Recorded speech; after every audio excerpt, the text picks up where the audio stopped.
Hi, my name's Brian, and I am an Education Program Coordinator at the Kimmel Center for the Performing Arts. Today I'd like to do a short lesson about the use of melody when you're improvising over a jazz standard. This is an excellent concept to work with, especially for anybody in middle school or high school that might be newer to improvising. This is a great way to get your foot in the door and start just playing around with the melody and then extending from there and creating more of an organic improvised solo.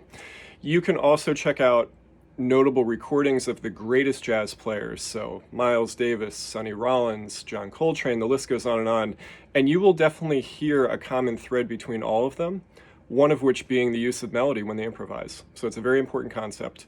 What I'm going to do today is take this standard, All the Things You Are. This is a great standard to get into your repertoire if you haven't already. If you already have, great, this will be a mini review for you. And what I'm going to do first is just play the basic melody, and I'm just going to play the first 8 measures.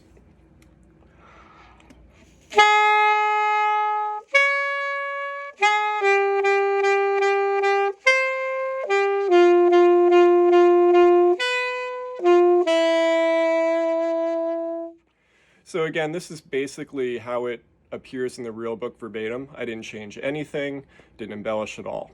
So the next thing you might want to do is try to play around with the melody a little bit. You don't want to go too far as to just completely improvise. We're not at that step just yet, but you're going to play around with the melody. Maybe add some grace notes, maybe a gliss, maybe rhythmically change the melody. That's also a great tactic to use here. So here's the first 8 bars again, a little different this time.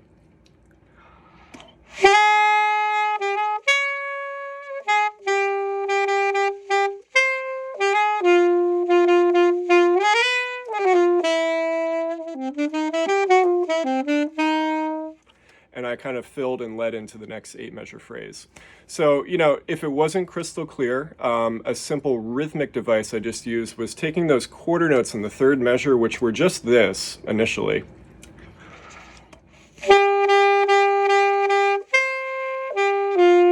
and I just syncopated them with some swing feel.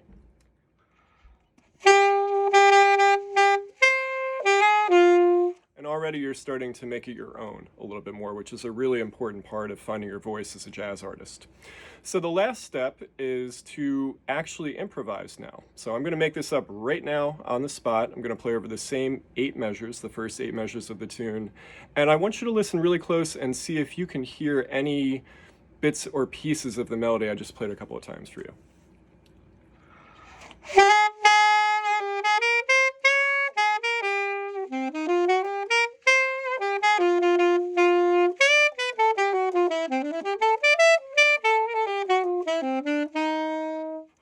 So I'm moving around, I'm playing notier, I'm using different rhythms. However, I did try to have hints of the melody throughout. Again, this is something you don't need to do constantly when you're soloing, but if you can incorporate it here and there, it is a really, really nice contrast to harmonic ideas.